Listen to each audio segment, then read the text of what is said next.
हम पढ़ रहे थे विद्युत रसायन भाग प्रथम, इलेक्ट्रोकेमिस्ट्री पार्ट फर्स्ट। और जो पिछला जो लेक्चर था उसमें हमने अध्ययन किया था विद्युत का अभिगमन, विद्युत चालकता, धातुओं में चालकता, आयनिक चालकता। और उसके बाद में हमने देखा था मैकेनिज्म ऑफ इलेक्ट्रोलाइसिस।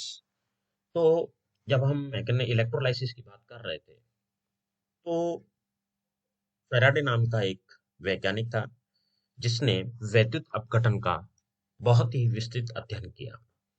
और अध्ययन करने के पश्चात उन्होंने दो नियम प्रतिपादित किए जो कि उन्हीं के नाम से जाने जाते हैं।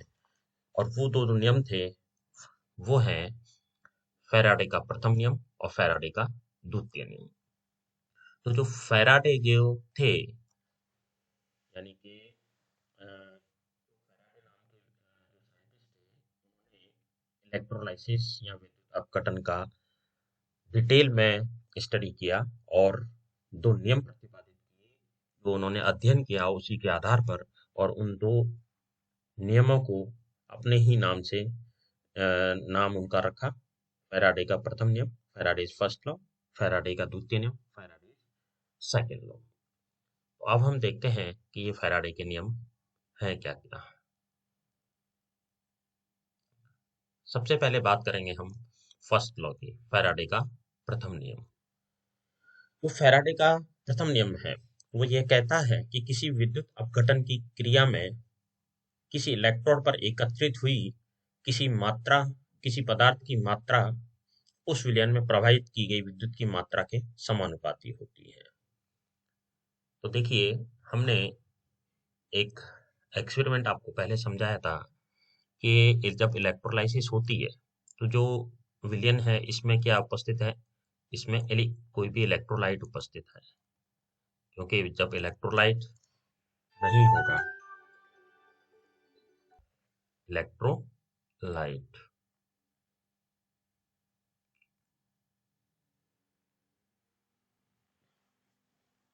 और हमने ये भी देखा कि ये जो इलेक्ट्रोलाइट किसमें वियोजित होगा, आयनों में वियोजित होगा।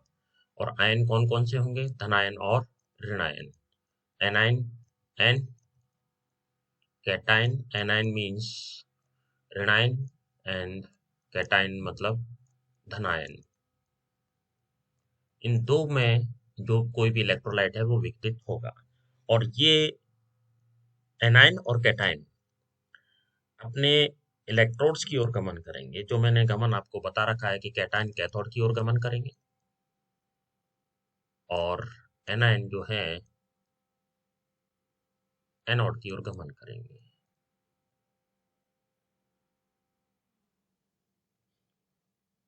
तो फैराडे का प्रथम नियम क्या कहता है कि किसी विद्युत अपघटन की क्रिया में, यानी कि अगर हम कोई इलेक्ट्रोलाइट है और उसका अपघटन कर रहे हैं, विद्युत अपघटन कर रहे हैं, तो हमें पता है कि आयन अपने अपने इलेक्ट्रोड की ओर जाएंगे। तो किस पर, इलेक्ट्रोड पर किसी पदार्थ के या तो एकत्रित हुए या फिर वो मुक्त हुआ की मात्रा कितनी होगी, यानी कि क्वांटिटेटिव।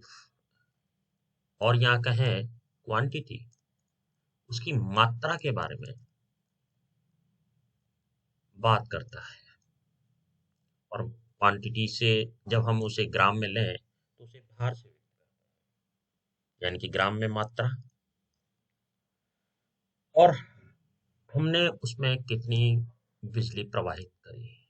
तो ये नियम, अगर हम एक ही इलेक्ट्रोड की बात करें कि कितनी जो कोई पदार्थ है उस इलेक्ट्रोड पर कितना ही मात्रा में वो एकत्रित हुआ या कितनी मात्रा में वो मुक्त हुआ, तो आपने कितनी बिजली प्रवाहित की और कितनी इसकी मात्रा एकत्रित हुई।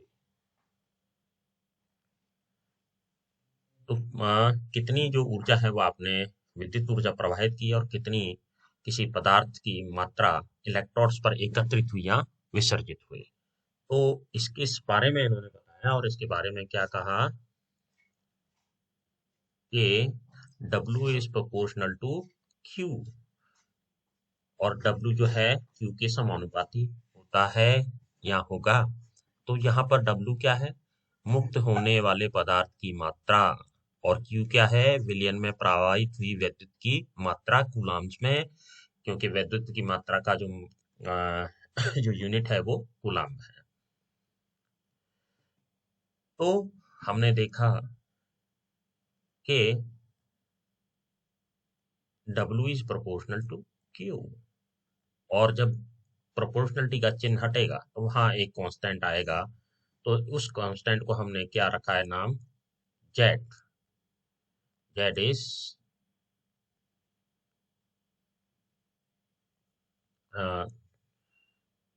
अब देखिए, Z is equal to W/Q, और इसके हम कहते हैं वैदिक रासायनिक तुल्यांक।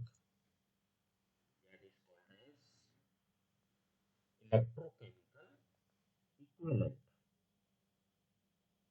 तो हम ये बता सकते हैं कि यहाँ पर W क्या है, Q क्या है, और Z क्या है। तो मान लिया जाए किसी पदार्थ का जो Q है, यानी कि विलयन में प्रवाहित हुई विद्युत की मात्रा 1 कूलाम हो। कितनी हो? 1 कूलाम।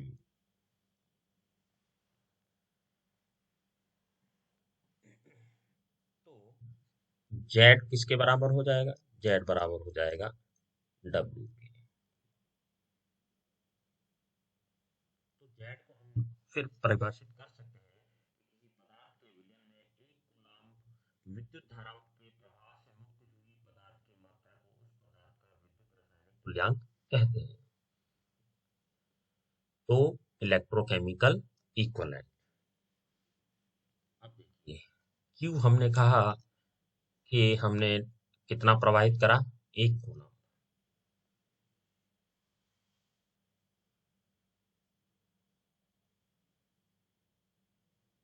देखिए पुनः एक बार मैं इसको करता हूँ कि W is proportional to Q। W is equal to ZQ when Q is 1 coulomb, then Z is W is equals to Z। और जब हम बात करते हैं Q की, तो व्हाट इज Q? Z तो हमने बता दिया कि इलेक्ट्रोकेमिकल इक्विवेलेंट है, और भाषा के तौर पे अगर हम कहें तो किसी पदार्थ के विलयन में 1 कूलाम विद्युत धारा के प्रभाव से मुक्त हुई पदार्थ की मात्रा को उस पदार्थ का विद्युत रासायनिक तुल्यांक कहते हैं। Then what is this Q? अब Q क्या है? Q देखिए, किसी समय में अगर कोई विलयन है उसमें कितनी विद्युत मात्रा प्रवाहित हुई, उसे हम Q से जानेंगे। तो Q is equal to I into T, जहां पर I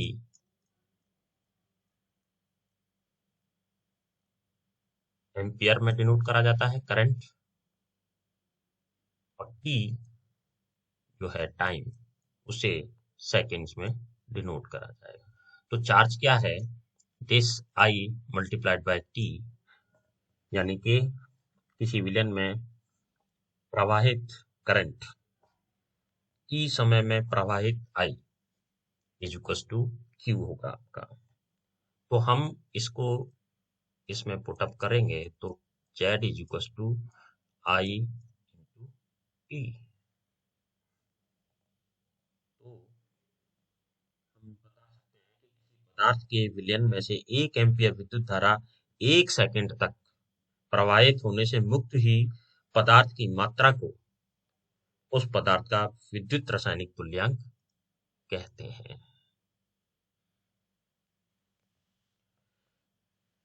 देखिए हमने इसको फाइनल रूप में यहाँ तक ले आए, जो हमारा फैराडे का प्रथम नियम बताता है। और वो क्या बताता है कि किसी वैद्युत अपघटन की क्रिया में किसी भी इलेक्ट्रोड पर एकत्रित हुई या किसी भी इलेक्ट्रोड में मुक्त हुई उस विलयन में प्रभावित की गई विद्युत की मात्रा के समानुपाती होती है। और एकत्रित क्या होगी, प्रवाहित क्या होगी, उस पदार्थ की मात्रा। तो इलेक्ट्रोड पे एकत्रित हुई पदार्थ की मात्रा उस विलयन में प्रवाहित की गई विद्युत की मात्रा के समानुपाती होगी, या फिर हम इसे कह सकते हैं कि पदार्थ की मुक्ति हुई मात्रा उस विलयन में प्रवाहित की गई विद्युत की मात्रा के समानुपाती होगी। और फाइनली हम W = ZIT के रूप में पहुंचते हैं। Z यहाँ पर रासायनिक तुल्यांक है, I यहाँ पे करंट है और T यहाँ पर टाइम है, W यहाँ पे पदार्थ की मात्रा है। अब चलते हैं हम फैराडे के द्वितीय नियम की ओर। तो जो फैराडे का द्वितीय नियम है वो ये कहता है कि यदि विद्युत की समान मात्रा को भिन्न भिन्न वैद्युत अपघटनों में से प्रवाहित किया जाए तो इलेक्ट्रॉन पर एकत्रित भिन्न भिन्न पदार्थ की मात्राएं उसके तुल्यांकी भारों या तुल्यांकी संहतियों के समानुपाती होगी।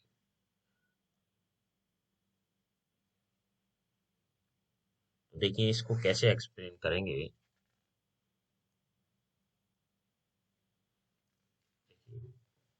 कि हमने अभी पढ़ा था भार जो ZIT के बराबर था, लेकिन यहाँ कहते हैं कि ये जो भार है ये किसके बराबर होगा, किसके प्रोपोर्शनल होगा, तुल्यांकी भारों के प्रोपोर्शनल होगा। तो मान लिया जाए कि एक से अधिक विलयन है, उन्हें जोड़ा गया है परिपथ में। ये मान लीजिए 2 इलेक्ट्रोड हैं और ये कॉपर सल्फेट का सॉल्यूशन है, ये सिल्वर नाइट्रेट का है और ये हमारा HCl का। इन आपस को हम परिपथ को हम जोड़ देते हैं। तो देखिए इनको आपस में जब हम जोड़ेंगे और ये पूर्ण परिपथ बन गया। तो देखिए इसमें हमारे पास एक अलग सॉल्यूशन है, अलग विलयन है, इसमें हमारे पास अलग विलयन है, इसमें हमारे पास अलग विलयन है, लेकिन इन सब में विद्युत की मात्रा यहाँ से प्रवाहित की जा रही है। तो जब हम इन सभी में विद्युत की समान मात्रा प्रवाहित कर रहे हैं तो फिर ये जो भार एकत्रित होगा इलेक्ट्रोड पर, ये किस प्रकार होगा, उसके तुल्यांकी भार के समानुपाती होगा। तो जैसा कि मैंने बताया कि W = एक कांस्टेंट C नाम दे देते हैं क्योंकि प्रोपोर्शन, और E यहाँ पर पहले से ही है इक्विवेलेंट वेट्स, और इसको हम कहते हैं कांस्टेंट या स्थिरांक। तो W/E = ए कांस्टेंट, और इसको अगर मान लिया जाए पहले में भार ये है और इसका इलेक्ट्रोकेमिकल इक्विवेलेंट E1 है, दूसरे में भार WT है और उसका इलेक्ट्रोकेमिकल इक्विवेलेंट E2 है। तो इस प्रकार से हम देखते जाते हैं कि जिस इलेक्ट्रोलाइटिक असेंबली में भार एकत्रित होगा किसी पदार्थ की या फिर किसी पदार्थ की जो मात्रा मुक्त होगी वो उसके तुल्यांकी भार के समानुपाती होगी। और ये जो नियम है ये कहलाता है आपका फैराडे का द्वितीय नियम। तो यूं कह सकते हैं कि किसी पदार्थ के विलयन में 96484 कूलम्ब, और हम कहें 1 फैराड इलेक्ट्रिसिटी अगर हम उसमें प्रवाहित करें तो इलेक्ट्रॉनों पर मुक्त हुई उस पदार्थ की मात्रा उसके तुल्यांकी भारों के समानुपाती होगी। Thank you.